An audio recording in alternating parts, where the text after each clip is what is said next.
자, 그러면 이제 그 절대왕정과 왕조전쟁 볼게요. 자, 절대왕정과 관련돼서 이제 자주 나오는 것은 이제 절대왕정의 특징들을 이제 전반적으로 물어보는 게 많이 나와요. 그래서 중상주의와 왕권 신수설 이런 것들이 이제 좀 나오는데, 그러면 이제 1번 문제를 볼게요. 절대주의 시대에 관한 설명으로 가장 알맞는 것은 1. 군주의 경제 지원 세력은 봉건귀족이었다. 아니죠. 부르주아죠. 되게 이제 절대 왕정 시대 때는 양 계급이 이제 뭐냐면 계급 군영에 입각해서 이제 유지가 됐는데, 하나는 봉건 귀족들이고 또 하나가 부르주아들이죠.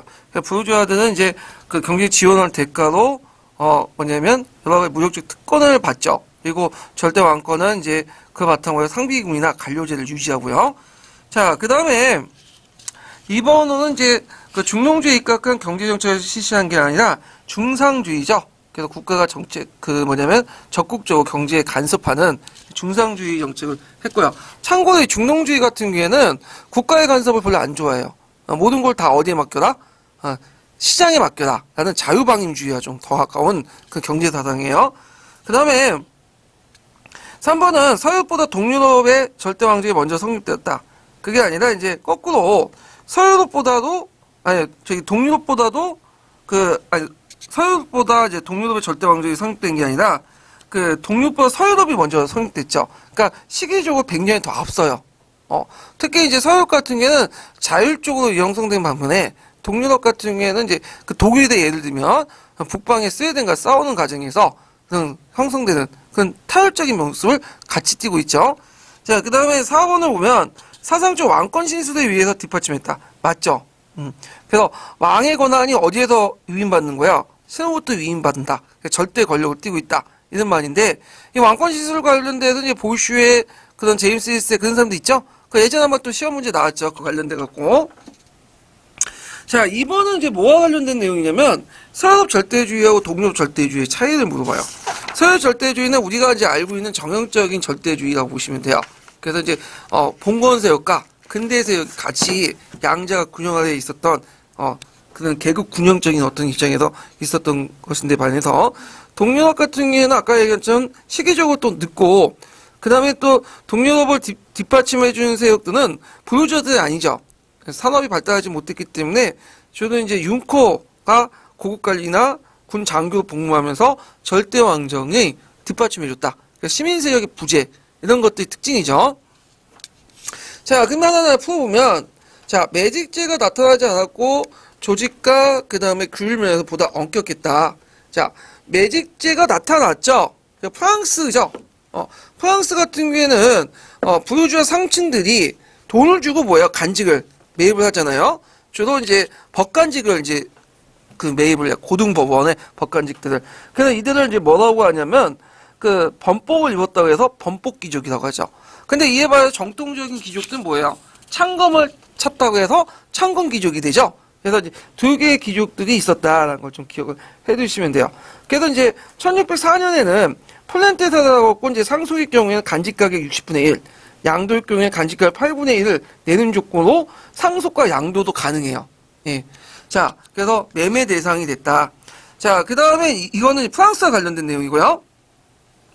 2번은 귀족은 자국의 도시경제와 산업 세력을 육성해보는 외국 상인과 결탁을 됐다. 예. 그래갖고 이제 요거는 왜 틀렸냐 하면 서유럽의 상황이 아니라 이제 동유럽의 이제 상황이죠. 그래서 그 당시 이제 그 서유럽 같은 경우에는 서유럽 상황이 아니라 동유럽의 상황이고요. 동유럽에는 도시경제가 발달하지 못했기 때문에 왕이나 귀족들이 외국 상인들과 결탁하는 일이 많았어요. 그 메디친가 같은 것도 있죠. 그런 상인들과 결탁을 해요. 그러다 돈을 쫙 빌려놓고는 안 되면 돈 없으면 배째란 식으로 나와버리지. 그래서 망한 그 가문들이 되게 많아요. 예, 중세시대 때. 그 다음에 이제 3번을 보면 총각 공동체의 정통이 확립되지 못하여 농민들이 단결된 모습으로 영주 지배에 대항하지 못했다. 자, 요거는 이제 서유럽의 특징이 아니라 동유럽의 특징이에요. 동유럽 같은 경우에는 개간 사업을 많이 하게 되죠. 그래서 개간 사업 하면서 오늘날만 신도시들이 많이 많아. 새롭게 구성된 촌락들이 형성되죠. 이 촌락들의 특징이 뭐냐면 이주민으로 구성돼 있어요. 그러다 보니까 이제 단결이 잘 안 돼. 서로 이질적인 사람들이 모여있기 때문에. 그러다 보니까 그 영주들이 뭐 심한 압박을 할 때 단결이 안 되기 때문에 뭐냐면 반란도 별로 일어나지 않고, 반란이 일어나서 쉽게 진압이 당해요. 그래서 단결력이 약했다. 근데 이에 반해서 서유럽은 상당히 단결이 강했죠. 왜냐면 예전에 몇백 년 동안 이런 장원사에서 같이 살았던 동고동락을 했던 사람이기 때문에 단결력이 되게 강해. 지역적 유대도 강하고. 만약에 농민들이 이제 반란이 있기 때문에 참여 안 했다. 그럼 어떻게 되는가? 죽는 거죠. 그 사회에서 왕따당하는 거죠. 이게 우리 사회 보면 이제 고대하고 사대 비교해 보시면 돼요. 교대는 뭐가 되는 거야? 서유럽에 되는 거. 사대는 이질적이 구속되기 때문에 안 되죠. 그럼 동유럽에 해당하는 거야. 예. 자, 그래서 이제 3번은 그 서유럽과 대비되는 동유럽의 상황을 말하는 거고요. 그 다음에 이제 4번 같은 경우에는 군주가 국왕재판권을 강하여 사법권을 통일하고 봉공귀족을 억누르는 결과가 났다. 맞죠?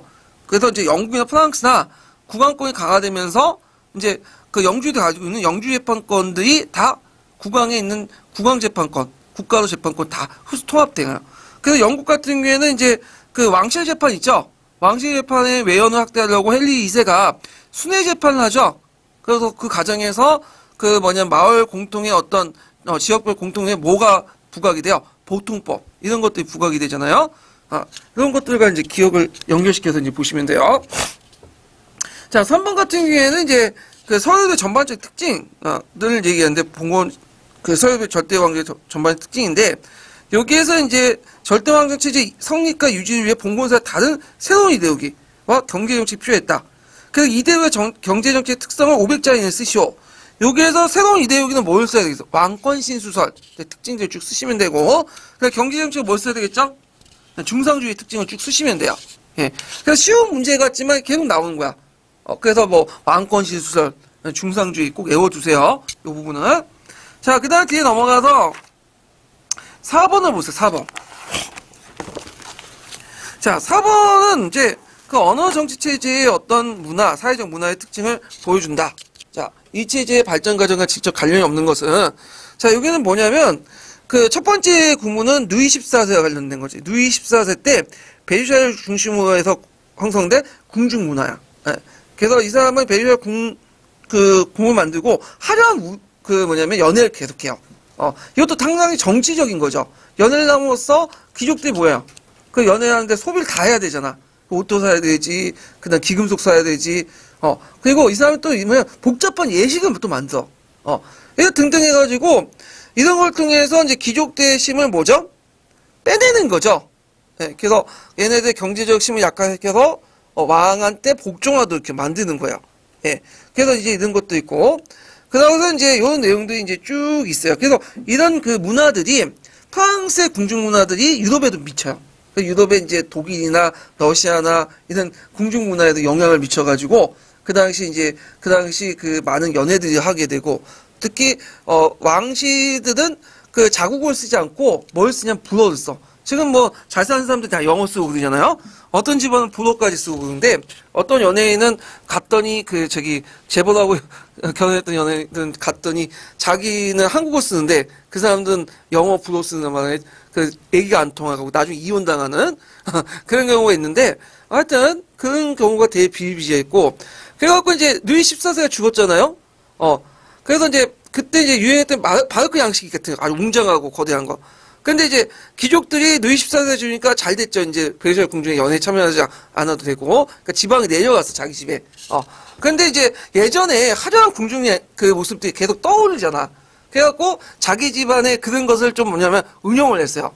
근데 이때는 운용할 때는 누가 주로 했겠어요? 안주인들, 여자들이 주로 했겠죠. 여자들 특징은 아기자기한 것들을 주로 하잖아요. 그러면서 형성된 양식이 무슨 양식이냐? 로코코 양식이야. 예. 그래서 로코코 양식은 아기자기해. 근데 바로코 양식은 웅장하죠. 그래서 앞에는 남성적, 뒤에는 여성적인 어떤 특징을 가지고 있죠. 자, 뭐 이렇게 이제 기억을 해주시면 되는데, 자, 여기에서 이제 볼 수 있는 것은 절대왕정의 특징을 물어보는 거예요. 자, 그러면 문제 풀어보면요. 자, 국제무역이 발달되며 특허회사들이 성장했다. 맞죠? 그래서 이제 동인도 회사니 뭐 서인도 회사 같은 독점권을 바탕으로 한 회사들이 성장을 했고요. 2번을 보면 칼뱅파들이 시민계층의 자기결자 생활윤리를 발전시켰다. 요건 종교개혁과 관련된 내용이지 요거는 절대 상관없어요. 자, 3번은 부유한 시민계층들이 간직을 매입하여 관료 성장했다. 맞죠? 프랑스의 무슨 귀족이죠? 범법귀족이죠. 그 다음에 4번은 위구르 전쟁을 종식시키기 위해 낭뜨칭을 공포했다. 알린 사세니까 절대왕정 성립하고 연결돼 있죠.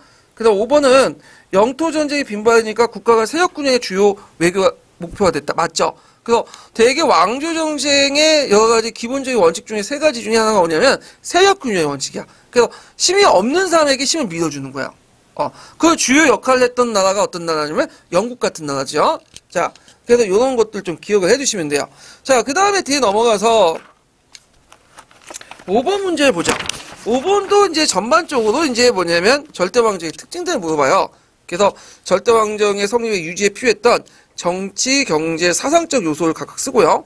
16세기 때 유럽 최대 각국에 부상했던 에스파냐 세태의 원인들 두 가지 쓰시오. 이렇게 했는데 일단 뭐 첫 번째 문제 풀어보면 정치적으로 뭐죠? 관료제와 상비군을 유지하는 거죠. 그 다음에 경제적으로 뭘 써야 되겠어요? 중상주의 정책을 쓰면 되고 그 다음 사상적으로 뭐죠? 왕권 신수를 쓰면 되죠. 그러면 이제 스페인이 왜 쇠퇴했냐? 스페인 한때 잘 나갔죠? 그래갖고 이제 필리핀 2세 같은 경우에는 이제 오스만 투르크 함대를 격파를 했잖아요. 예. 그 레파토 해전에서 이제 격파를 했고, 그래서 무적 함대란 칭호도 받고, 그랬죠. 그래서 이제, 그 다음에 그 사람이 이제 결정 실수한 게 뭐냐면, 네덜란드 때문에, 그죠? 그, 필리핀 2세는 네덜란드 그 당시 뭐 믿고 있었어요? 고이셴, 그 종교를 믿고 있었잖아요. 신교들을.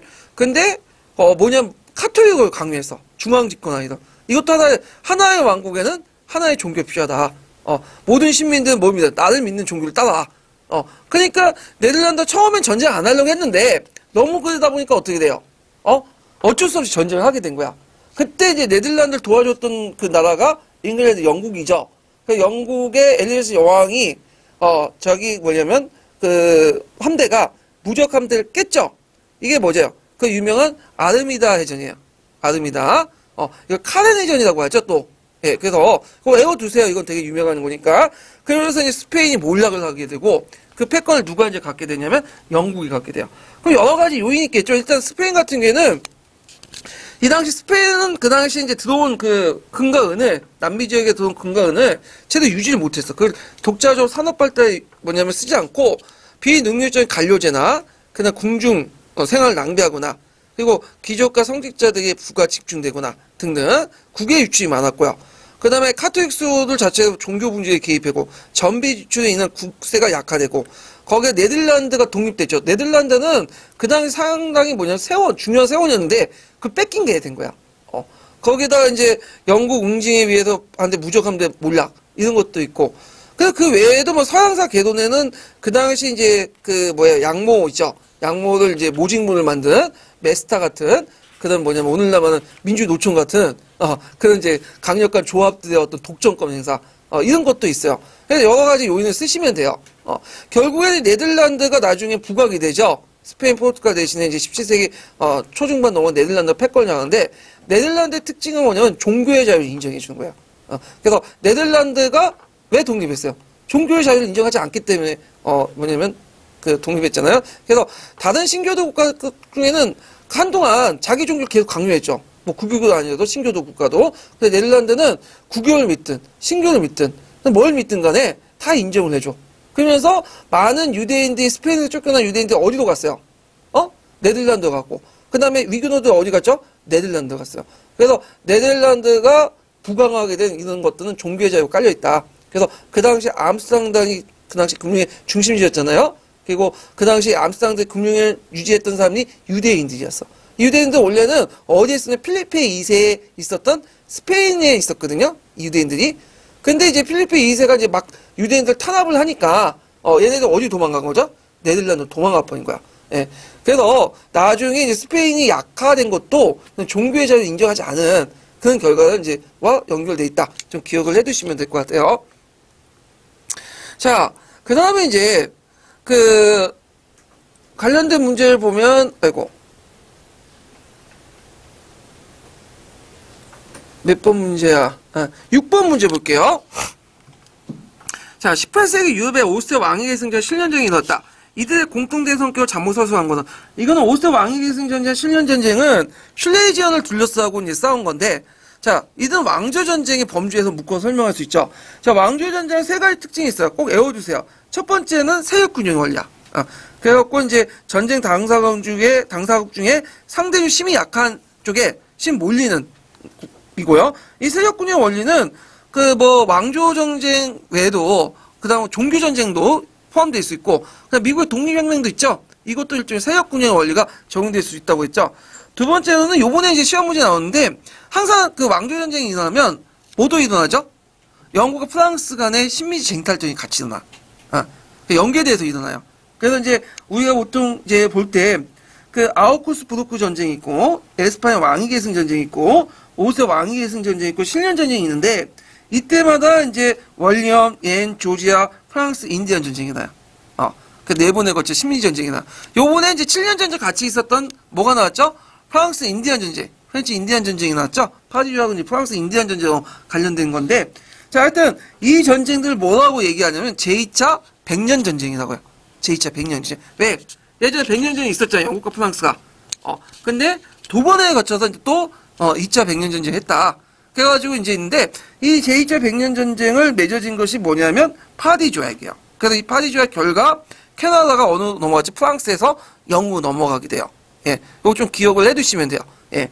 자, 그 다음에 세 번째는 뭐냐면, 이거는 왕조적 이해관계가 더 앞섰어. 국민적 이해관계보다 왕조적 이해관계가 앞섰다. 그래서 아직까지는 국민국가의 싹은 보이지만 완전 국민국가는 아니었어요. 예. 그래서 왕조적 이해관계가 앞서 있는데, 그걸 볼 수 있는 게 뭐냐면 왕조의 이해관계에 따라 영토가 교환이 돼. 그래서 어떤 영토에서 뭐 프랑스 국민이 많이 산다 해도 독일 영토 넘어갈 수 있어요. 근데 지금은 그게 잘 안 돼요. 왜냐하면 미국이 이라크를 공격해서 점령했잖아. 그래서 미국이 이라크를 식민지화 시켜? 안 되죠. 왜냐하면 이라크 국민들이 원하지 않기 때문에. 지금 MB가 예전에 무슨 독도를 일본한테 주고 싶어서 막 안짜했는데 못 줬잖아. 왜 그랬어요? 독도 줬다간 지 목숨은 어떻게 될지 모르니까. 왜냐하면 이제 왕후의 최고 권력자더라도 전반적인 국민들의 어떤 그 의사 반환은 영토 교환이나 이런 것들은 하대는 안 되고, 심지어는 정복국조차도 그렇게 하진 않아요. 왜냐하면 자기 영토를 만들어봤자 뭐냐면 비용이 더 많이 들어가. 막 저항하는 비용도 있고, 막 진압하는 과정에서 통치 비용이 많이 들어가니까 그런 것들은 안 하죠. 이제는 자율적인 어떤 의사에 따라서 영토가 이제 뭐냐면 왔다 갔다 할 수 있어도 뭐냐면 그 주민들의 의견에 반하는 것들은 하기 힘든데, 그때 당시에 그렇게 했다는 거죠. 예. 자, 그래서 그러면 문제를 풀어보면, 자, 세력군의 원리가 작용됐고, 해외 식민지 쟁탈전과 연결됐고, 그 다음에 그 왕조정제 성격이 강하고, 국민적 이해관계가 포착됐다. 아니죠. 답이 4번이 되겠죠? 자, 그 다음에 이제 7번을 볼게요. 7번. 자, 미추홀의 이 전쟁에 대해서 서술 옳은 것은, 이 전쟁이 끝나면 영국이 아메리카 식민지에 대한 태도와 정책이 크게 변했는데, 종전의 건전한 방위 정책 포기하고 중상주의 통치를 강화했고요. 그리고 이 전쟁을 통해서 강대한 식민지 영토를 지키는 대규모 군대를 유지하는 데 필요한 재정하고, 이건 뭐예요? 7년 전쟁이죠. 예. 그래서 7년 전쟁 이전과 이후에 대해서 그 영국이 아메리카 통치하는 스타일이 달라져요. 예. 그래갖고 이제 예전에는 겉으로 중상주의 정책을 했어. 그렇지만 겉으로지 실질적으로는 자기 영국 상품하고 크게 경쟁 관계에 있지 않는 이상은 제한을 안 했어. 그래서 이걸 건전한 방위 정책이라고 하거든요. 근데 7년 전쟁 이후에는 엄격히 통제를 해. 상업주의 정책, 중상주의 정책 엄격하게 이제 실시하고. 근데 7년 전쟁 때 많이 정비가 들었죠. 그러니까 정비가 되니까 돈을 뜯어내려고, 세금을 내기 위해서. 그래서 이런 것들이 이제 복합적해서 그 당시 이제 그 미국의 독립혁명이 일어나는데, 자, 그래서 이제 예문은 7년 전쟁인데, 7년 전쟁이 뭐 때문에 일어났죠? 일단 기본적으로 유럽에서 일어난 7년 전쟁은 그 당시 이제 그 슐레이지안 문제 때문에 일어났죠. 그래서 슐레이지안을 물러서고 이제 독일하고 프로이센과 오스트리아 간의 싸움인데, 요게 이제 영국과 프랑스가 개입한 거야. 근데 이제 이건 이제 좀 볼 수 있는 게, 오스트리아 왕위 계승 전쟁과 7년 전쟁 좀 다르죠. 동맹 관계가 바뀌는데, 오스트리아 왕위 계승 전쟁은 그 당시 그 프로이센 누가 지원했어요? 프랑스가 지원했고, 그다음 오스트리아는 영국이 지원했죠. 근데 외교혁명을 거쳐가지고 동맹국이 바뀌면서 뭐냐면, 프로이센은 그 당시 영국이, 그 당시 이제 오스트리아는 프랑스, 그 오스트리아는 또 러시아가 또 지원해주죠. 예. 근데 이제 전쟁 와중에서 영국이 큰 역할을 못해. 7년 전쟁에서는 영국은 그냥 재정적인 지원만 해주고 실질적으로 이제 뭐냐면 이 같이 이뤄진 프렌치 인디안 전쟁 있죠. 여기에서 주로 영국과 프랑스가 맞붙은 거야. 예. 그래서 이제 이렇게 했는데 결국에는 이제 7년 전쟁, 그러니까 프렌치 인디안 전쟁이나 그 동시에 프레시 전쟁도 같이 있었죠. 거기에 이제 뭐냐면 비용을 그 미국민들에게 부과하면서 식민지인들의 불만이 치솟았고 특히 영국인들이 LA가는 산맥 서쪽 이역을 진출 못하겠죠. 미국인들 왜 인디언을 보호해준다는 명목으로 해가지고 그것도 이제 불만이 있고 이런 경제적 이유 때문에 들고 일어났다. 그래서 제1차 대륙회의나 2차 대륙을 거쳐서 독립전쟁을 했다. 요것들을 좀 기억을 해두시면 돼요. 그래서 뭐 7년 전쟁 관련된 건 1번이고 자 2번은 무적 함대를 앞선 에스파냐가 영국 왕실을 응징하기 시작됐으며 에스파가 패배함으로써 영국이 새로운 해상 강국이 됐다. 자 이건 네덜란드 독립전쟁이죠. 그래서 이제 그 무적 함대를 격파한 유명한 해전이 뭐라고 했죠? 아르미다 해전이라고 했죠? 그리고 카렌 해전이라고 또 하는 그런 해전이 있었다. 이렇게 좀 기억을 해주시면 될 것 같아요. 그래서 이 해전 결과 이제 해가 지지 않는 제국이 스페인에서 영국 바뀌게 돼요. 자, 그 다음에 3번은 뭐예요? 보헤미아 지방의 신교도 탄압을 계기로 해서 일어났으며 곧 유럽 각국의 정치적 이해관계 얽혀 국제적 전쟁으로 확대됐다. 이건 30년 전쟁이죠. 30년 전쟁 초기 때 1단계 보헤미아 내전기죠. 자, 그 다음에 4번을 보면 오스트리아 왕위 계승 전쟁의 계기로 일어났으며 유럽 바깥에 오스트리아 편이 쓴 영국과 프랑스의 식민지 쟁탈전이 있었다. 이거 맞죠? 이거 틀리죠. 이거는 그 오스트리아 왕위 계승 전쟁이고 요때 영국과 프랑스 간의 식민지 쟁탈전은 무슨 전쟁이 나가죠? 보통 영국 왕에 있는 땅이거든요. 월리엄, 조지아 전쟁이에요. 조지아 전쟁. 그 다음 네 번째는 영국 왕이 이름을 따지 않고 프랑스 인디안 전쟁이라고 해요. 프랑스 인디안. 그러니까 영국 측의 입장 올 때 프랑스가 인디언을 끌어다가 싸웠다 해갖고 그게 프랑스 인디안 전쟁을 하는데 이건 이제 영국 측의 입장이고 실제 영국도 인디언을 또 끌어들였어.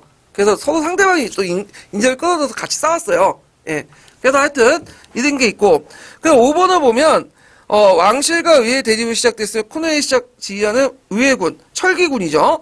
철기군이 그 당시 국왕군을 격파하면서 청교도의 독재를 실시했다. 청교도 운동과 관련된 거죠. 그래갖고 이제 이때 제 왕실군을 격파했던 그 뭐냐면 전투가 무슨 전투냐면 그 당시 이제 그 네스비 전투하고 마스튼 무어 전투야. 뭐 중요한 건 아닌데 요때 이제 의회파가 큰 때 이겨서 승기를 잡았고요. 그때 이제 그 누구야? 찰스 1세죠. 찰스 1세가 어디 도망갔냐면 스코틀랜드로 갔어요. 왜냐면 스코틀랜드도 왕이기도 하니까. 근데 스코틀랜드 거기에 장로교들이 찰스 1세 별로 안 좋아. 국교를 강요했잖아. 그래서 잡아다가 넘겨줬어. 돈 받고. 그래서 이제 잡힐 때 처형당하죠. 도끼로 그냥 목이 잘려서 죽었다고 그래요. 그 얼마나 고통스럽겠어. 도끼 한 번 자르면 이게 한 번에 잘리지 않아요. 그래서 두세 번을 내쳐야 돼. 고통 아프겠죠. 조선시대 때도 참수당하잖아요. 참수할 때 뭐냐면 이게 한 번에 내쳐서 죽으면 되는데 이걸 몇 번 찍어서 죽어야 돼. 그래서 그때 죽을 때 이제 백정할 때 얘한테 돈을 주면서 좀 한 번에 죽여달라고 목이 잘리도 고통 없이 해야 돼. 그래서 이런 문제를 이제 해결한 게 기요티나가 있잖아. 단두대 한 번에 딱착 나가잖아. 되게 좋은 제도 같아. 단두대가. 그래서 고통 없이 죽는 그런 제도인데 자 이렇게 있고 그다음 뒤에 넘어가서 이제 8번을 보죠. 8번. 자 8번은 이제 요번에 시험 문제 나온 거죠. 자 거기에 가에 들어갈 전쟁의 명칭을 쓰고 나의 조약의 이름을 쓰죠. 아주 간단한 문제인데 요게 좀 문제가 많았어요. 요게 이제 이거는 일단은 나는 파리조약 맞아요. 파리조약 관련된 내용인데 문제는 가의 결과가 뭐냐. 그러니까 가가 원인이고 나가 뭐가 됐어요? 결과죠. 그러면 어떤 분은 이제 7년 전쟁 이렇게 답을 다신 분인데 이거 틀려요. 7년 전쟁은 같이 일어난 거지 파리조약하고 직접적인 관련된 것은 7년 전쟁이 아니라 프랑스 인디안 전쟁이에요. 그래서 서계에 보면 이제 그게 예매하게 적혀서 그런데 서계에서는 마치 잘 읽어보면 7년 전쟁과 연관된 것처럼 얘기하지만 파리조약이 그건 7년 전쟁하고 프랑스 인디안 전쟁이 서로 연결돼 있기 때문에 그렇게 기술된 거고 7년 전쟁은 파리 조약하고 관련돼 있다. 파리 조약은 프렌치 인디안 전쟁, 프랑스 인디안 전쟁과 관련돼 있다. 이렇게 보시면 돼요. 예. 그래갖고 제가 근거를 잡아놨어요. 그래서 그 사료를 읽는 서양사학 책에 그대로 나와 있어요. 그래서 이제 파리 조약을 통해서 프렌치 인디안 조약을 전쟁을 통해서 파리 조약이 맺어졌다. 요거 제가 근거 찾아서 달아놨거든요. 이거 보시고요. 또 프랑스 인디언 전쟁 말고 프렌치 인디안 전쟁인데 프랑스의 복수형이 프렌치예요. 똑같은 말이에요. 예. 자, 그래서 이런 것들 좀 기억을 해두시면 돼요. 파리 조약 내용은 외워두셔야 되겠죠. 이거 또 나올 수가 있으니까. 그리고 여기 기출문제 분석 내용은 없지만 제가 이제 새롭게 또 이번 연도에 기출문제 분석 해놨어요. 그 게시판 가서 보시고, 그리고 제가 이제 다음 주 정도에 거기 이제 그 올릴 거거든요, 파일요. 그래서 요번 연도 기출문제 분석 파일을 올릴 테니까 그거 보시고 참조를 해주시면 될 것 같아요. 자, 그 안에 어떤 그 전쟁에 어떤 조약을 맺는지 다 정리해놨어요. 그 표도서. 그래서 요것도 외워두시고요. 자, 그 다음에 이제 9번은 보면, 자, 이 9번 보는데 이제 그 너무 쉽죠, 이거. 왕권신수설. 야, 우리 무시하게 낸 거야. 이런 걸 문제를 내고 앉아있는데.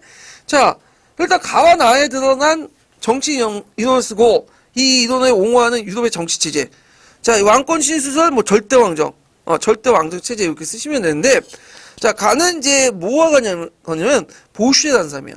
네. 보슈의 성서에 근거한 정치라는 내용이고, 나는 제임스 1세가 쓴 참다운 군주의 국가의 법이라는 뜻이죠. 그래서 이 두 책은 이제 왕권신수설이 반영이 됐죠. 그래서 이제 그 절대왕권의 그 바탕에 했던 그 왕권신수설의 어떤 이론적 기반을 했던 나라가 프랑스예요. 이 프랑스는 그 주권 이론이 되게 발달됐어요. 주권 이론은 뭐냐면 나라의 최종적인 권리는 누구한테 있느냐. 이게 로마법에 나와 있는 내용이거든요. 그래서 그 당시에 이제 프랑스가 절대왕권을 강화시키면서 이 절대왕권을 강화시킬 수 있는 근거를 마련하기 위해서 연구를 했어, 주권 이론을. 그래서 그 당시 이제 그 연구에 입각해갖고 보댕이라는 사람이 있어요. 보댕 법학자인데 이 사람이 1576년에 공화국론에서 군주의 절대성을 주장하고 최초의 근대적 주권 개념을 제시했어요. 그러니까 주권은 법의 구속을 받지 않는 또 어떠한 군주의 절대성을 법의 구속을 받지 않는 어떤 상위자도 일정하지 않는 국가의 최고 권력이다.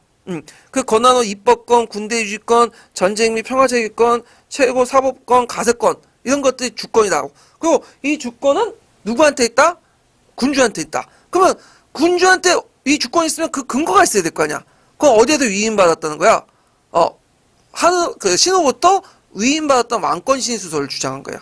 네, 무슨 말인지 알겠죠? 근데 이제 나중에 이걸 보슈에가 더 확대시켰죠. 보슈에는 언제 사람이에요? 루이 14세 때 사람이죠. 그래서 이 사람은 루이 14세 아들의 사부야. 그래갖고 이걸 저수해가지고 루이 14세의 총애를 받았어요. 또. 그 다음에 이제 나중에 홉스라는 사람 있죠. 홉스도 절대왕권을 뒷받침해주죠. 이 사람도 주권은 어디에 있다고 생각해? 이 사람은 왕한테 있다고 생각해. 그렇지만 주권의 근거가 다르죠. 인민의 동의 아래 있는 거죠. 이게 좀 달라요. 네. 그 다음에 주권 이론을 왕에서 모든 인민으로 이렇게 바뀌기 시작한 것은 언제 때면 루코나 루소 때예요. 네. 루코와 루소. 요게 좀 기억을 해두시면 돼요. 그래서 이제 루코와 루소를 거쳐가고 근대 주권 이론이 형성이 되고 지금 주권은 누구한테 있다고 해서 국민주권설. 우리나라 헌법 1조 1항 맨날 데모할 때 하는 거 집회할 때 모든 국민의 모든 권력은 국민한테 나온다. 근데 여기 이제 이런 식으로 발전돼 나갔다. 좀 기억을 해두시고요. 제임스 1세는 되게 유명하죠. 이 사람은 스코틀랜드 왕이면서 잉글랜드 초빙대 왕이에요. 그래서 스코틀랜드 제임스 6세지만 또 영국에선 제임스 1세야. 그래서 이 사람은 특히 자기 어머니가 누구죠? 메리 스튜어트죠. 그래서 이 사람이 나중에 이제 자기 사촌 동생인지 언니인지 엘리자베스 왕한테 죽잖아. 런던탑에서. 예. 그래서 이제 청교도들이 제임스 1세를 상당히 반겼어. 왜? 자기 어머니도 청교도니까. 근데 이 사람은 개인적으로 청교도 아니에요. 이게 스튜어트 왕조가 전반적으로 청교도 카톨릭 믿는데, 아니, 청교도 아니에요. 자기 어머니가 카톨릭이니까 카톨릭인들이 제임스 1세에게 기대를 거는데, 이 제임스 1세는 카톨릭 교도가 아니라 감리교예요. 이 사람은. 좀 약간 특이한데. 근데 이 사람이 이제 내세웠던 건 자기 종교를 떠나가지고 강력한 왕권이거든. 영국 국교회를 강요하니까 이거에 대해서 반발하게 되죠. 나중에 이건 나중에 뒤에 좀 얘기하고. 하여튼 이 사람은 좀 똑똑해. 그래갖고 영역 성경판을 또 번역을 하죠. 그리고 그 당시 이제 그 왕권 신수서를 주장하게 돼요. 근데 이 왕권 신수서는 영국에 통하지 않아. 왜냐면 그 앞에 투도 왕조 같은 경우에는 그 절대 왕권을 행사했다 해도 왕권 신수서에 의해서 통치한 건 아니에요. 뭐죠? 의회와 대화를 통해서 소통을 통해서 했는데 갑자기 없는 그 내용을 얘기하니까 영국에서는 어떻게 해요? 반발하죠. 영국에서는. 그러다 보니까 영국 위에 간의 갈등, 스튜어트 왕조와 위에 간의 갈등이 일어났다. 그래서 그 과정에서 청교도혁명과 명예혁명 같은 것들이 일어난 배경이 되었다. 이렇게 좀 기억을 해두시면 될 것 같아요. 자, 그 다음에 뒤에 넘어가서 과학혁명과 사회계약서를 볼게요. 자, 과학혁명과 관련돼서 예전에 이제 뭐가 나오냐면 프랭키 피아를 썼던 뉴턴이라는 사람이 나왔어요. 17세기. 보통 17세기에 무슨 세기라고 해요? 과학의 세기라고 하죠? 그래서 여러 가지 이제 신중심의 세계관이 붕괴되고, 그 뭐냐면 근대적 과학적인 어떤 세계관이 등장하는데, 동시에 또 신중심의 세계도 같이 공존하고 있어. 마녀사냥도 행해가고. 그래서 그 당시에 과학적 세계관, 그러니까 과학혁명은 관련된 내용은 그 교과서에 많이 실려 있어요. 오히려 서양사 개론과 총론보다는 비상교과서 있죠? 거기 비상교과서 보면 과학혁명 관련된 내용이 더 자세히 실려 있거든요. 그래서 비상교과서 한번 읽어보세요. 과학혁명 관련된 내용을. 그래서 이제 포에키피라는 내용을 저술을 했고, 그리고 이제 이 뉴턴이라는 사람은 종전에 이제 신중심의 세계관도 같이 가지고 있으면서 또 기계론적 우주관도 같이 가지고 있는 사람이야. 그래서 이제 이 사람은 철저한 기독교 신자예요. 그리고 이 사람이 만유인력 법칙을 발견하려고 했던 이유가 뭐냐면 신을 도전하기 위해서 뭐냐면 한 게 아니라 신이 만드는 질서를 입증하기 위해서 한 거야. 그래서 이 사람은 이제 어떤 사고방식을 하냐면 신이 이 세계를 만들었어. 만들고 나서 뭐죠?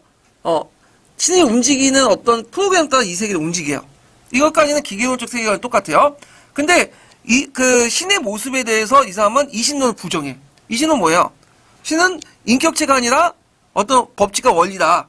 이 부정하고 이 사람은 뭐라고 주냐면 신은 살아있는 인격신이라고 주장해요. 인격신이고, 그리고 이 사람은 뭐냐, 자기가 판단할 때 만약에 자기 뜻대로 움직이려면 그때그때만 개입을 한다는 거야. 그래서 신의 의지에 따라서 개입을 해서 처리한다. 그래서 도덕적인 의지도 있다. 이렇게 주장해. 그러니까 기계론적 세계관과 필요에 따른 신의 의지가 개입됐다. 이 두 가지 세계관이 동시에 있어. 그래서 이런 것들은 이제 주장했고, 그렇지만 그가 의도하지는 않았지만 요 만유인력 법칙을 발견하는 과정에서 근대적 사회 방식이 발견되죠. 그래서 만유인력 법칙 같은 게 뭐예요? 먼저 가설을 형성한 다음에 그 가설을 검증하고 그 수학적으로 정리하잖아요. 예. 그런 사고 방식들이 후에 근대적 어떤 과학적 사고 방식과 연결됐다는 거죠. 예. 그래서 그가 의도하지 않지만 그 사고 방식들이 확대되면서 신 중심의 세계관을 무너뜨리는 어떤 요인이 되었다, 배경이 되었다. 이런 것들 좀 기억을 해두시면 될 것 같아요. 자, 그러면 관련된 내용을 이제 보면요.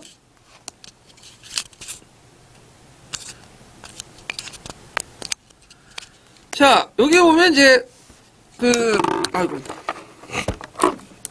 미추신 나는 뉴턴이죠. 예. 그래서 이제 뉴턴에 대한 설명으로 보기에 있는 걸 고른 것은 데카르트처럼 우주의 거대한 기계를 봤다. 맞죠? 기계론적 세계관. 그 다음에 이 사람은 이제 자연과학 연구에 수학의 중요성을 강조했으나 관찰과 시험은 낮게 평가. 아니에요. 이거는 데카르트와 관련된 거야. 영역법의 데카르트인데 이 사람은 관찰과 경험과 그 다음에 수학의 중요성 같이. 그러니까 수학적 사유와 그 다음에 관찰 시험을 더 강조해. 그러니까 기납과 영역을 동시에 하는. 그래서 이 사람은 가설을 먼저 설정하고 그 가설에 맞는 검증을 하고 그 검증을 수학적으로 정리했어요. 예. 그래서 이제 그 종전의 그 철학자들은 계속 사유하고 그 다음에 기술자들은 계속 경험만 하죠. 경험을 통해서 이렇게 했는데 경험하고 사유를 합쳐놓은 사람이야. 예. 그래서 의미가 있고요. 그 다음에 디귿을 보면 코페르니쿠스 이후에 제기된 천문학과 물리학의 중요한 문제와 연구 성과를 수학 공식을 종합해 이뤄봤죠. 그래서 프린시피아는 앞에 있는 코페르니쿠스, 케플러, 갈릴레오 같은 천문학적 성과, 지동설을 뭐냐면 수학적으로 정리했다. 예, 이렇게 이제 기억을 해두시면 되고요. 그 그 다음에 이제 니은은 우주는 궁극적 비기계적 원리에 종속되어 있다 주장을 기계도적 우주관과 크리스토의 신앙을 신앙했다. 맞죠? 기계도적 우주관도 수용하지만 신이 그때그때마다 뭐냐면 개입을 할 수 있다라는 것도 주장했던 사람이다. 이렇게 좀 기억을 해주시면 돼요.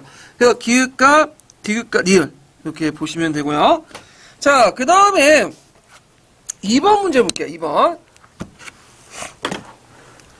자, 2번은 이제 뭐냐면 이제 그 계몽사상, 그 다음에 이제 그 당시 사회계약론과 관련된 내용들이 쭉 있는데, 자, 개인의 자유를 포기한 건 인간의 자격, 인류의 권리를 심지어는 인류의 의무자 포기한 거다. 한쪽에 이제 절대적 권위를 부여하고 다른 한쪽에 무제한 복종을 강요하는 건 약속 헛되고 못되는 사회계약서와 관련된 내용인데, 요건 누쿠의 사회계약서 내용이에요. 그러면 누쿠의 사회계약서는 영향을 받은 게 뭘까요? 미국의 독립선언서죠. 예. 그래서 흡수의 사회계약서는 좀 안 되고, 영국의 권리정정은 그 영향을 받은 게 아니라 후대의 명예혁명을 추인해 준 거죠. 예. 명예혁명. 권리정정을 말 잘못했네. 예. 영국의 권리정정 아니고, 이건 명예혁명을 이제 일어나고 나서 이제 한 거고요. 예. 그 다음에 이제 미국의 독립선언서는 영향을 받은 거죠. 그 참고로 이제 뭐냐면, 그 누쿠의 그 사회계약론은 그 영향을 준 게 아니라, 그 권리정정이나 그 명예혁명에 영향을 준 게 아니라 그 뒤에 있는 내용을 추인해 주는 거야. 뒤에 나온 거니까. 그 다음에 누쿠의 국가사회계약서? 누쿠의 국가사회에서 그 앞에 누쿠인데 이게 국가사회에서 계약서는 아닌 사회계약서인데 이게 앞뒤가 동어방법이기 때문에 틀린데 국가사회에서는 없어요. 이건 좀 약간 이제 옮기는 과정에서 좀 잘못된 것 같기도 하는데 일단 자 3번은 미국의 독립혁명의 사상적 영향을 크게 미친 저서는 자 누쿠의 책을 좀 쓰시면 되겠죠. 누쿠가 뭐였죠? 시민정부론 외워두세요. 예, 사회계약론을 누쿠는 시민정부론을 썼어. 예. 그럼 참고 홉스는 뭘로 썼죠? 유명한 리바이어든이라는 책 있죠? 예, 그걸 썼고 그 다음에 루소 사회계약론이라는 책에서 썼죠. 그래서 이제 시민정부는 누쿠, 법의 정신은 몽테스키에죠.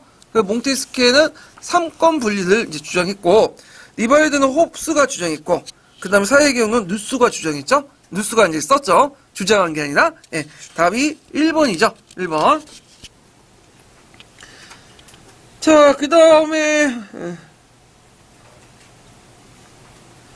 4번 같은 게 뭐냐면 이제 앞부분 쭉 내용이 있는데 이건 뭐냐면 계몽주의 쓰는 거야 한마디로. 예. 그래서 그 프랑스 혁명 사상이 무였던 계몽 사상을 그 뭐냐면 그 사상적 기반이 된 이유를 사백자 쓰시오는데 계몽주의는 뭐죠? 계몽주의는 자, 이 세상 보편적 질서가 있고 신이 만든 질서가 있고 이걸 알면 인간의 역사는 뭐죠? 그 진보한다. 그래서 그 불합리하고 그 뭐냐면 이 세상에는 어떤 보편적 질서가 존재하고 그 질서를 알고 그 다음에 불합리한 그 궤도나 간섭들을 타파하면 인간의 역사는 진보한다. 요걸 쭉 쓰시면 돼요. 그래서 일단 프랑스 시민혁명 때 불합리한 제도와 개선은 뭐겠어요? 절대왕권이죠. 네, 이걸 타파하고 그러면서 인간의 역사는 진보한다. 이렇게 쓰시면 돼요. 좀 그 맥락에서. 자, 그 다음에 5번 같은 경우에는 이제 뭐냐면 이제 계몽 사상가들을 얘기하는 건데요.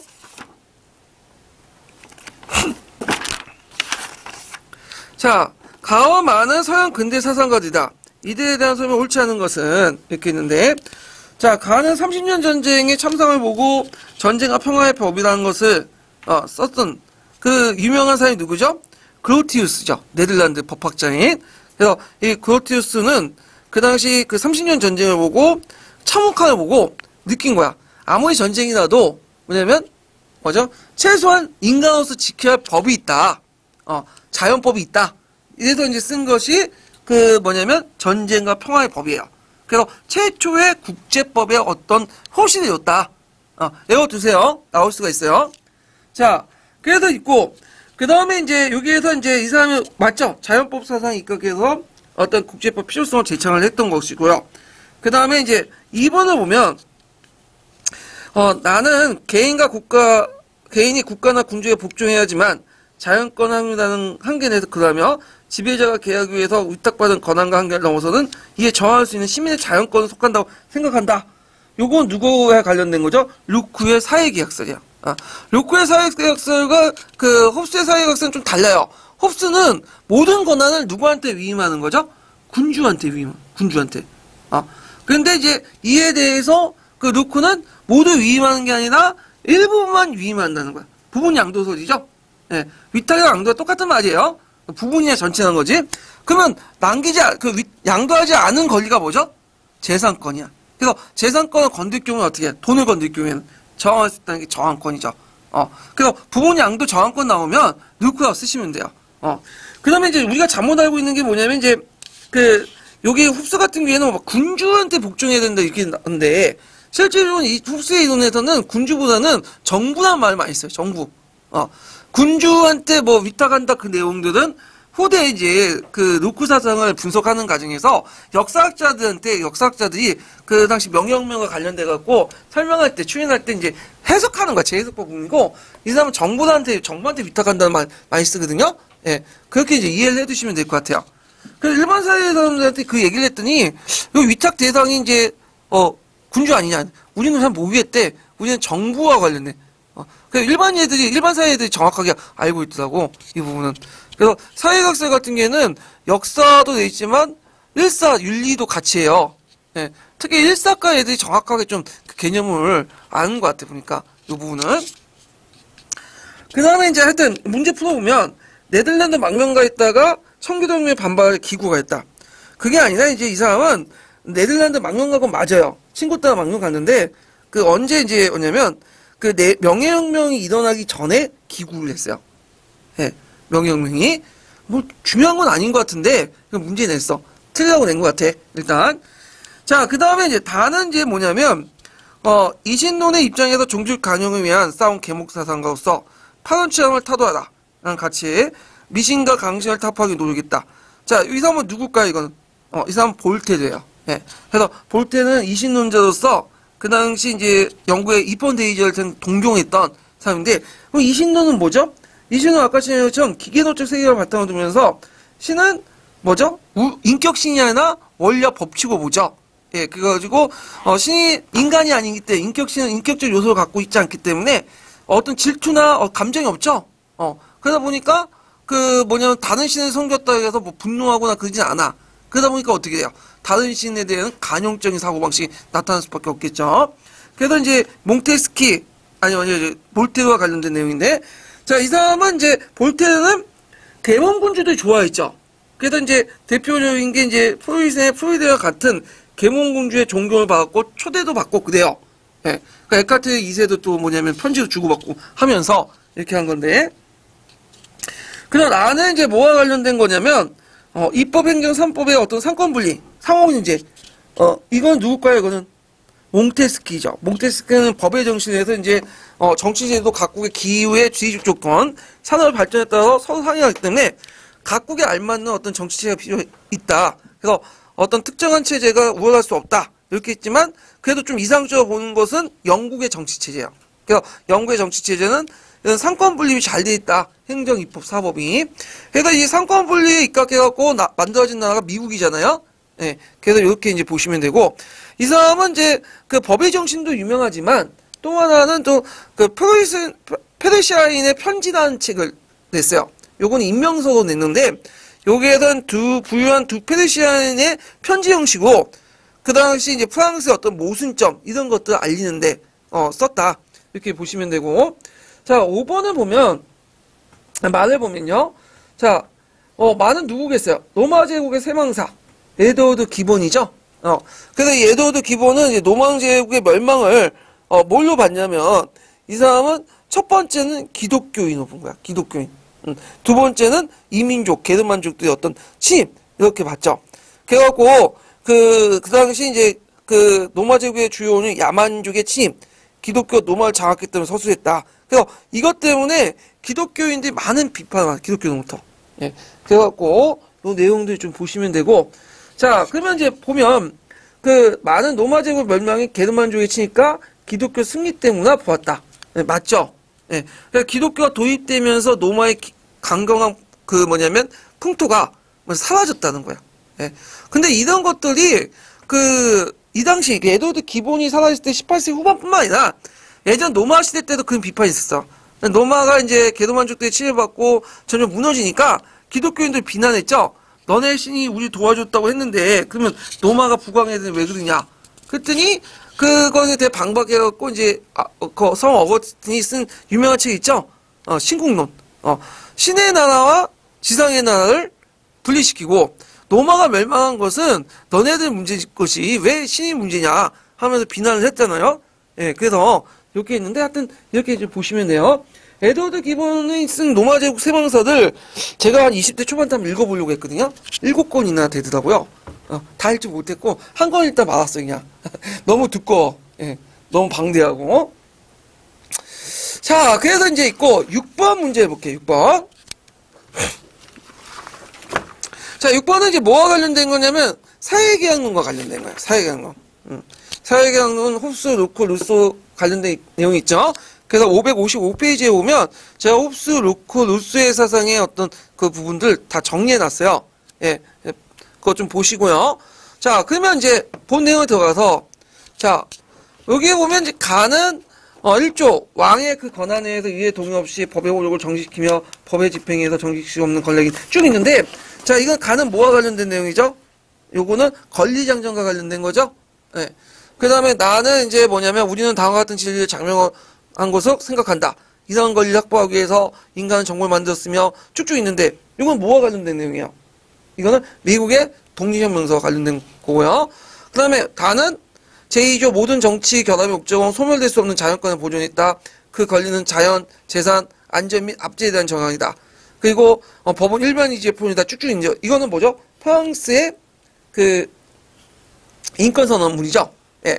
그 다음에 나는 좀 약간 동떨어져 있는데 자, 개인주의에 반대하는 건 우리 당의 생활 개념으로서 국가의 중요성을 강조한다. 우리 당의 국가의 개념은 모든 것을 포괄하며 국가를 떠나서 인간의 영혼의 가치도 존재하지 않는다. 쭉쭉 내용 있죠. 이거 누가 말한 거예요? 이거는 뒤에 이제 그 20세기 때 그 이탈리아 지배였던 무솔리니 얘기한 거죠. 예. 무솔리니의 어떤 전체주의, 나치, 그러니까 파시즘 사상을 반영한 거죠. 예. 이런 내용도 있는데 자, 그러면 홉스가 가나 다를 읽었다면 어떻게 홉스는 누쿠와 누수 사상을 방박해야죠. 왜냐 거기에 그 가와 관련된 부분은 이제 누쿠가 물론 누쿠의 사상은 이제 추인됐지만 나중에 나는데 누쿠의 사상이 나는데 안에 보이는 거고 그러니까 누수도 사상이 보이죠. 누쿠와 누수 사상 관련된 내용을 쓰시면 되겠죠. 뭐 여러 가지 쓸 수 있는데 그 자연권은 뭐냐면 이 사람 자연권 인정했어요, 안 했어요? 홉스는 착각하신 분인데 자연권 인정했어요. 예. 근데 이 사람의 자연권은 개념이 뭐냐면 그 뭐가 이제 이 사람은 자연권은 이게 좀 잘못 적어놨는데 자연권은 이제 뭐라고 이제 봤냐면 생명을 지킬 수 있는 권한을 자연권이라고 본 거야. 생명의 자연권을 그래서 이제 이 사람은 자연권을 인정을 했지만 그 자연권 존재하지 않는 것보다 자연권의 정당성을 인정하지 않았다고 쓰시면 되겠네. 네, 곤치세요. 이렇게 쓰면 마치 이제 존재를 부정한 것처럼 얘기했는데 이 사람 자연권이라는 걸 인정했어. 그래서 자연 상태에서 자연권이 있는데 이때 자연권이라는 건 뭐냐면 생명을 지킬 수 있는 권한을 얘기해요. 근데 생명을 지키려면 역설적으로 남의 생명을 또 침범하는 경우도 있죠. 그러다 보니까 서로 간에 뭐예요? 상호 간에 만인 간에 만약에 투쟁이 일어나요. 그럼 자기 생명조차도 못 지키잖아요? 그러면 그 생명권을 지키기 위해서는 오히려 역설 자기 자연권을 버려야 되고 누구한테 다 위임을 해야 되죠? 군주한테 위임을 해야 돼. 그러면서 자기 생명을 지킬 수 있다. 이렇게 주장해요. 그렇죠? 그래서 그런 생명을 이런 자연권의 정당성을 인정하지 않아. 이게 이제 정확한 거예요. 존재 자체는 인정하지만 근데 또 자연권의 범위를 생명권은 생명을 지킬 수 있는 권한만 한정됐고 뭐 재산권이나 우리가 생각하는 근대 자연권의 거는 인정하지 않았어요. 예. 그래서 일단은 요걸 잠깐만요. 잘못 썼는데 어떻게 쓰냐면 그 생명을 지킬 수 있는 자연권을 자연권의 정당성은 인정하지 않았다 이렇게 쓰시면 될 것 같아요. 좀 곤치세요. 생명을 지킬 수 있는 자연권을 정당성을 인정하지 않았다. 예. 그리고 자연권은 자연 상태에서 인간이 자기 복용할 수 있는 권리만 한정돼 있고요. 그 권한은 인정하지 않았다. 이렇게 쓰시면 될 것 같아요. 논리가. 그러니까 자연권은 자연 상태에서 인간이 자기 본능대로 할 수 있는 권리고, 그리고 또 뭐냐면 그 자연권 자체의 그런 정당성을 인정하지 않았다. 이렇게 쓰시면 되고요. 그리고 자연권은 생명에 관련된 것만 뭐냐면 파악했고, 뭔 인정하지 않았죠? 우리가 알고 있는 뭐 자유라든지 재산이라든지 그 이런 것들 있죠. 이런 권한들은 인정하지 않았다. 생명 권한만 인정했고, 그것도 정당성은 인정하지 않았죠. 인정은 했지만 그 다음에 그 자유나 그 다음에 재산과 관련된 것들은 그 뭐냐면 부정했죠. 자연권에서. 그 다음에 이거 하여튼 이거 답안 좀 고쳐 주시고요. 그 저항권은 또 부정했죠. 예. 그 다음 무질서한 자연상태를 탈피하고자 왕과 인민 간의 사회가 최고다였고, 왕에게 자연권을 양도했는데 양도는 전체를 양도한 거죠. 그래서 왕의 권한은 절대적이다. 그렇기 때문에 부분 양도소를 비판했죠. 이것도 쓰셔야 되겠죠. 왕의 권한은 그 뭐냐면 왕에게 정부에게 부분적으로 양도한 게 아니라 그 다음에 자연권을 전부 양도했고, 그리고 왕의 권한은 상대적이고 제한적인 게 아니라 절대적이다. 이렇게 쓰시면 돼요. 그래서 요걸 좀 약간 답안을 좀 수정해서 보세요. 예.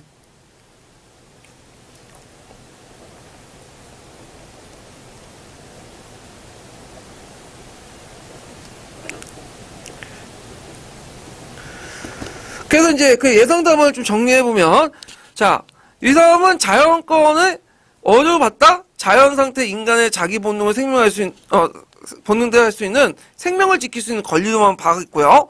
그리고 그 권한의 정당성을 인정하지 않았죠.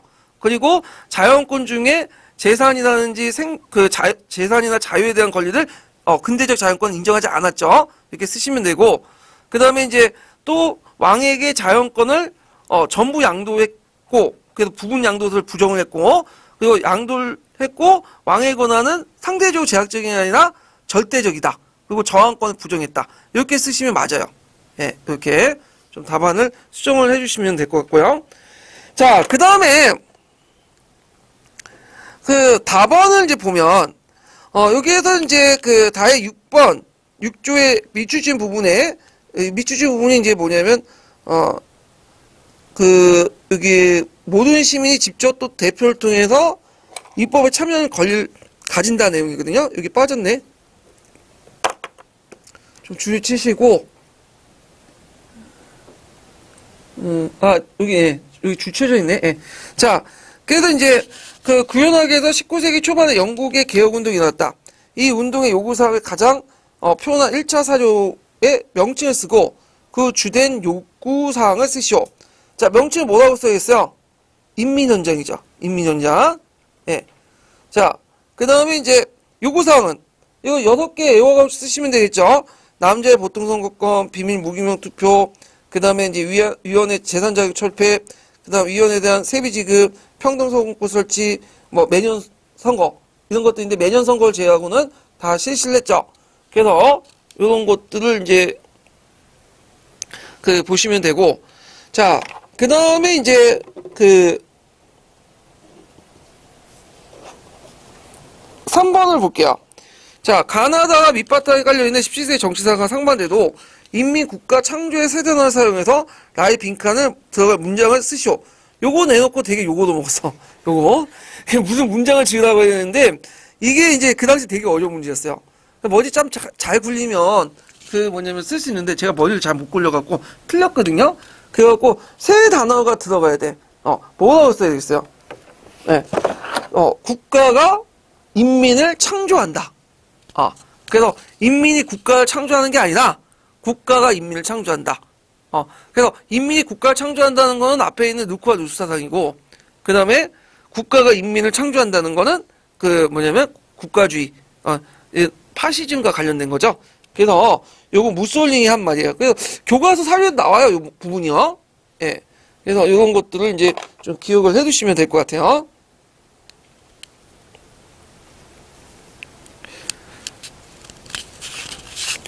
자, 그 다음에 뒤에 넘어가서 청교장명 보자. 청교장명.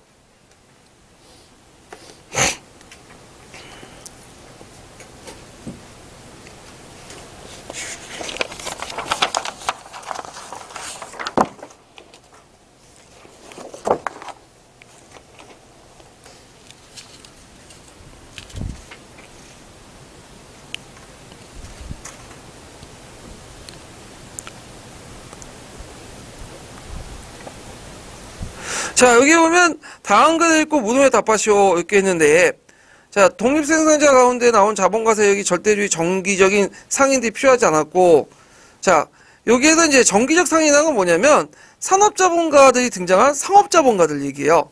여기 쭉 있는데 이게 식민혁명이다 이렇게 쭉 있는데, 그래서 이제 프랑스 대혁명에 대해서 쭉 얘기하고 있는데, 영국에 그보다 100년 전에 이미 부르주아 혁명이 일어났다. 자, 100년 전에 부르주아 혁명은 뭘까? 일단 프랑스 대혁명이 몇 년이죠? 1789년이죠? 1689년이 일어났는데, 1689년은 프랑스 혁명보다 100년 전에 일어난 거니까, 명예혁명이야. 물론 이제 이거에 대해서 좀 문제가 있어요. 왜냐면, 명예혁명 자체가 청교도혁명, 부르주아 혁명이다. 라는 거는 일부 견해에 불과해요. 마르크스 학자들이 얘기하는 건데, 예전에, 지금은 그 부정하고 있죠? 그래서 일단은 뭐 시기적으로 이것밖에 없으니까, 이렇게 하고. 독일에서는 반대로 프랑스보다 반세기 이후에 일어났다. 이상 늦었다. 이거는 나중에 이제, 1800년대에, 2월혁명 영향을 받아서 일어난 3월혁명? 이 정도 이제 해석할 수 있겠네요.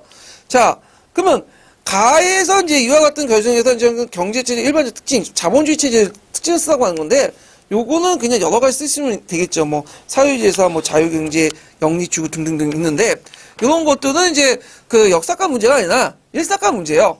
그 사회주의하고 뭐 자본주의와 비교해가지고 중학교 수준에서 물어보는 거야. 나올 리가 없고. 그 다음 우리하고 관련된 것이 이제 1-2번 문제죠. 밑줄진 이윽, 밑줄진 1번과 관련돼서 물으면 다시요. 이건 뭘까, 이거는? 명예혁명. 이렇게 보시면 되고. 그 다음에 그 결과 어떤 정치적 변화가 일어나는가. 그래서 이제 입헌군주제가 확립됐고 절대왕정이 타파됐죠. 그래서 의회의 다수를 차지한 정당이 내각을 조직하고 의회 책임지는 책임 내각제 관습이 계속 이어지고 있다. 그래서 이제 왕은 군림하되 통치하지 않는다는 정통이 뒤로 마련되기 시작했죠. 자, 그 다음에 1-3번 문제는 별 중요한 문제 아니에요. 왜냐면 이거는 어떤 문제냐면 그 당시 이제 그 지휘과 있죠? 지휘과 관련된 문제예요. 네. 그래갖고 그 지휘과 관련 문제인데 이걸 제가 답안을 다루는 것은 뭐냐면 이와 같이 정통사회 해체와 더불어 근대적 상공도시 발달에 필요한 노동력 어떻게 공급했는지 했는데 이건 지휘과의 일반적인 특징들을 물어보고 있는 거거든요. 근데 이제 여긴 역사과잖아요. 그래서 그냥 답안은 그 산업혁명 때 모두 같이 들었죠? 농업혁명의 특징들을 제가 적어놓은 거예요. 그냥 일부러 공부해 두시라고. 그래서 요거는 지휘과 전반적인 특징이고, 근데 역사과 한정돼서 보면 그 산업혁명과 관련돼서 제2차 인크루전에 일어난 농업혁명 있죠? 거기에 농업생산 확대되면서 잉여 노동력들이 이제 어디로 올라가게 되는 거예요? 도시 올라가서 상업 노동자가 됐잖아. 그래서 이제 그 농업생산의 발전을 통해서 잉여 노동력이 올라가는 그런 것들이 자연스럽게 하는데 우리나라나 일본은 좀 달라요. 우리나라는 급속하게 상업화되죠. 영국과 프랑스처럼 뭐 100년 단위로 상업화되는 게 아니야.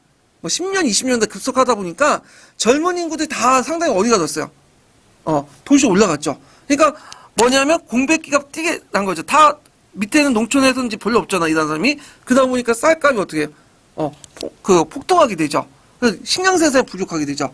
그래서 일본 같은 경우에 모순 현상까지 난 거야.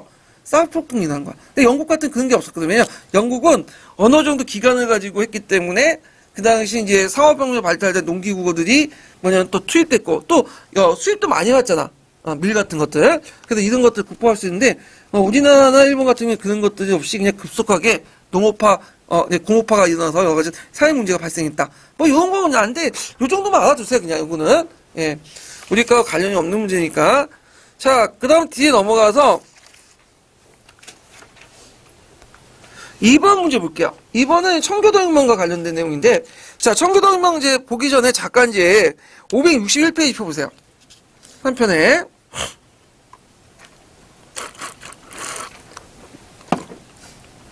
자, 청교도혁명은, 다른 명예혁명은 무슨 왕조와 관련돼 있죠? 스튜어트 왕조와 관련돼 있죠. 그래서 스튜어트 왕조 초기 왕들의 문제 때문에. 그래서 제임스 1세부터 해서 제임스 2세까지 4명의 황제가 4명의 왕이 있었는데, 제임스 1세하고 찰스 1세의 좀 정책들이 좀 달라요. 찰스 2세는 제임스 2세 좀 특징이 다르고. 자, 이들 왕들은 이제 위에와 대립을 했어.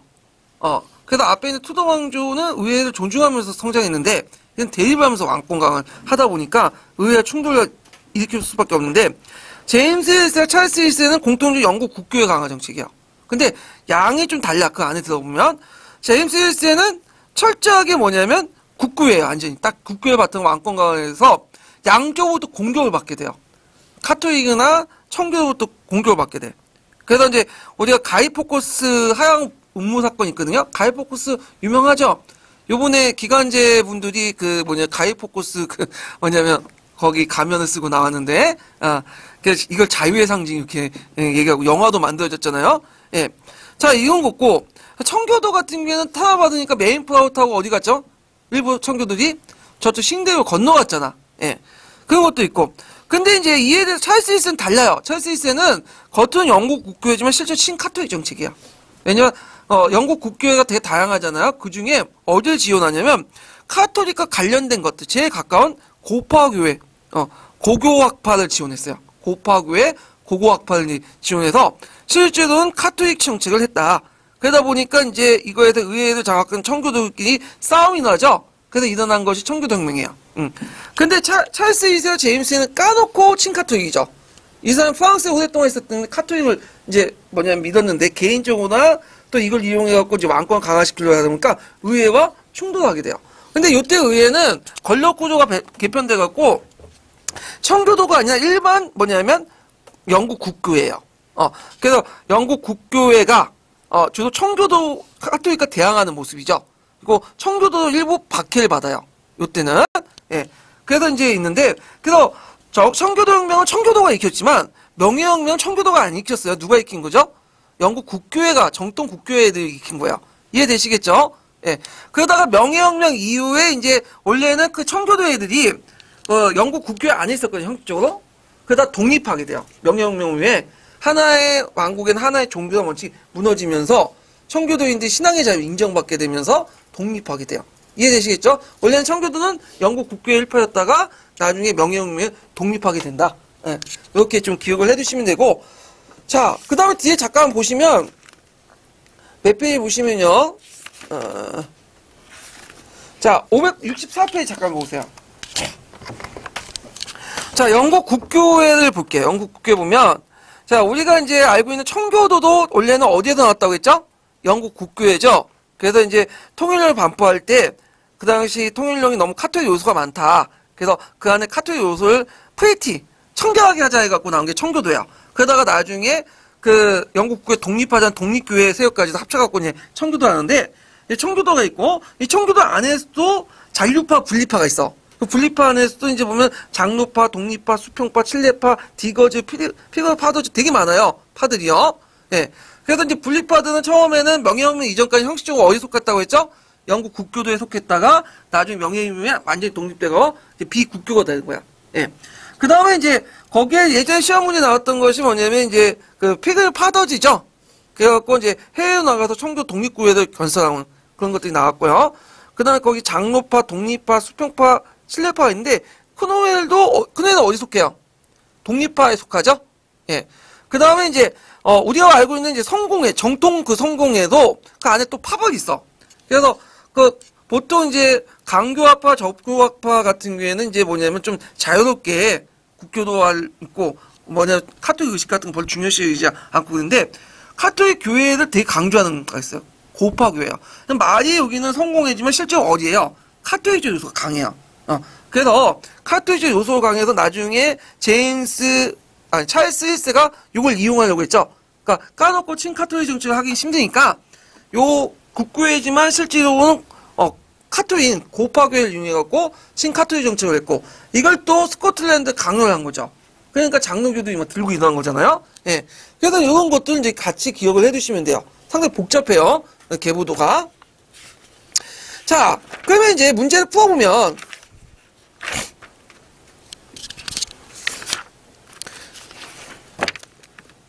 자, 의회가 제출한 권리청원을 승인한 찰스 1세는 의회를 해산시키고 11년 동안 전제 정치를 해갖고 의회가 없는 가호전에서 이제 지멋대로 자의적인 간세를 하게 돼요. 그래서 이제 요때 이제 자의적인 간세가 뭐냐면 선박세죠. 예. 선박세는 처음 생긴 건 아니고 원래는 전시안에서 주로 이제 해안 지역에 있는 사람들에게 징수했던 거예요. 임시 세금인데 이것을 이제 전시와 상관없이 일상적으로 모든 사람들에게 징수안색으로 바꿔버린 거야. 그러다 보니까 이제 이거에 대해서 불만을 가질 수밖에 없겠죠. 예. 자, 그래서 이제 요거 내용 맞고요. 그래서 이제 나중에 이 사람이 이제 고고학파를 강요하니까 이제 나중에 스코틀랜드 반란이 일으키잖아요.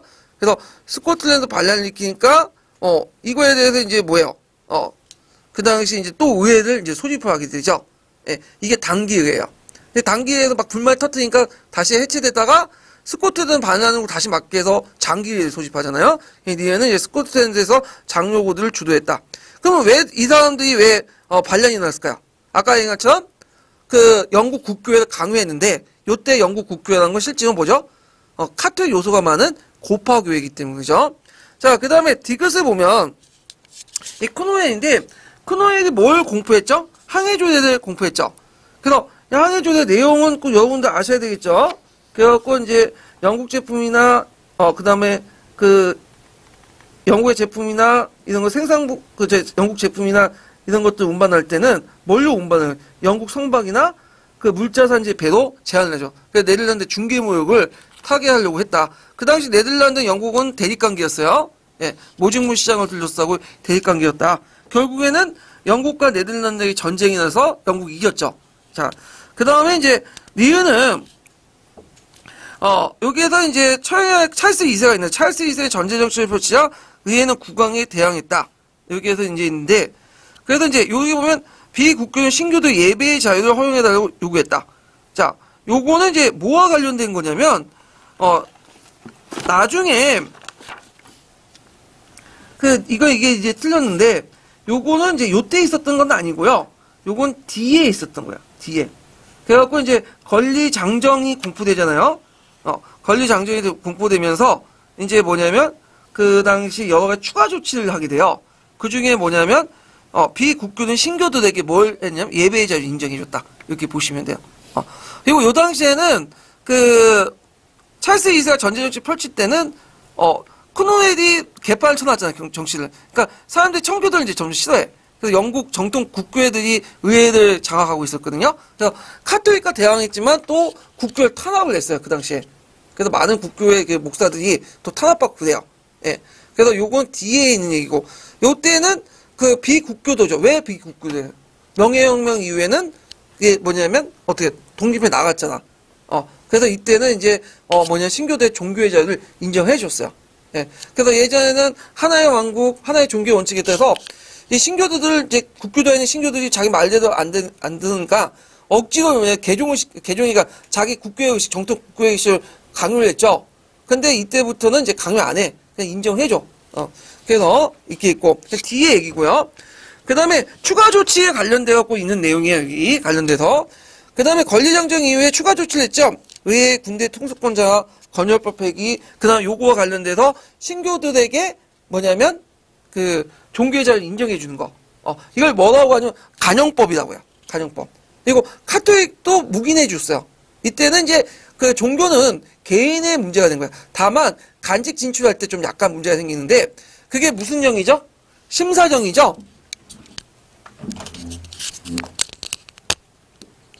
이 심사정은 무슨 내용이냐면 이거는 이제 그 당시 찰스 2세가 종교의 자유를 내세우면서 카톨릭 교도를 이제 공직에 취임하니까 의회에서 만든 법이야. 이 내용은 뭐냐면 성체 성사를 할 때 무슨 의식에 따라서 국교의 의식에 따라서 성체 성사를 해요. 원래 그 국교에서는 그 성사 제도를 거의 인정하지 않은데 딱 두 가지만 인정하죠. 뭐만 인정하죠? 세례하고 그 다음에 성체 성사만 인정해. 성체 성사 아시죠? 그래갖고 이제 세례하고 성체 성사만 인정하는데 성체 성사할 때 국교도 의식을 따라야 돼. 그러면 여기에서 문제가 생기는 거죠. 기본적으로 이 심사령은 누굴 목적으로 한 거야? 카톨릭들의 간직심을 막기 위한 거야. 왜냐 카톨릭 있잖아요. 카톨릭 나오는데도의 의식이 있어요. 성체 성사할 때도. 예. 그러니까 당연히 이걸 따르겠어 안 따르겠어? 안 따르죠. 그러니까 카톨릭이 자연스럽게 배제돼 나가는 거야. 근데 요거는 의도하지 않게 또 누구도 그 당시 아직까지는 국교의 형식적인 틀에 있었던 뭐냐면 그 신교도들의 문제가 생긴 거야. 그 당시 왜 문제가 생기냐면 그 당시 이제 뭐냐면 신교도들 입장 올 때는 성체 성사를 인정해야 안 해요, 이거. 안 하잖아.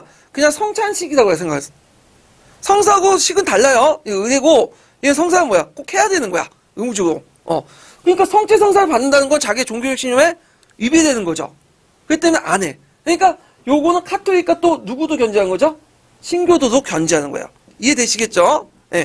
근데 나중에 이제 명예혁명 이후에 이 구조를 좀 약간 누구트요. 그래갖고 왕한테 뭐냐면 충성서약을 하면 신교도에 한해서 뭐냐면 그 간직 시임할 수 있다. 이렇게 이제 얘기를 하거든요. 그러니까 그것도 안 해. 왜? 내가 왜 왕한테 충성서약을 하냐? 그래서 그거 안 하죠. 이거는 그 뭐냐면 종교의 차이를 인정하는 과정에서 우리를 인정하지 않는 가운데서 특별 대우를 하는 거 아니냐? 그래서 반대를 한 거고, 나중에 이제 19세기 초반에 들은 자유주의 열풍을 받아가지고 이 심사형 자체가 폐지되죠. 엄연히 폐지는 아닌데 심사형 조항 중에 뭘 제거시키냐면 여기 간직 취임할 때 신교도에 왕에게 충성서약 하는 거 있죠. 이걸 제외시켜. 그러면 자연스럽게 뭐야? 공직 취임을 할 수 있죠.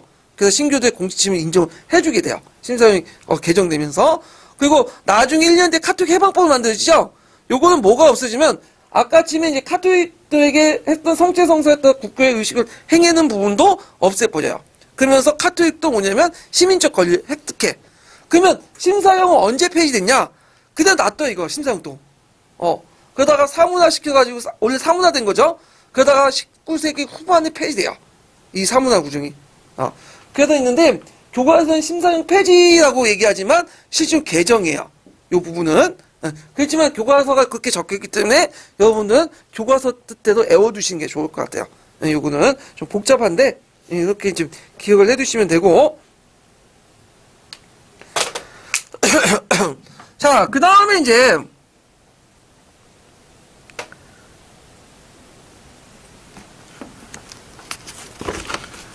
뒤에 이제 3번이 뭐야? 미국의 독립혁명인데 미국의 독립혁명 좀 쉬었다 할게요.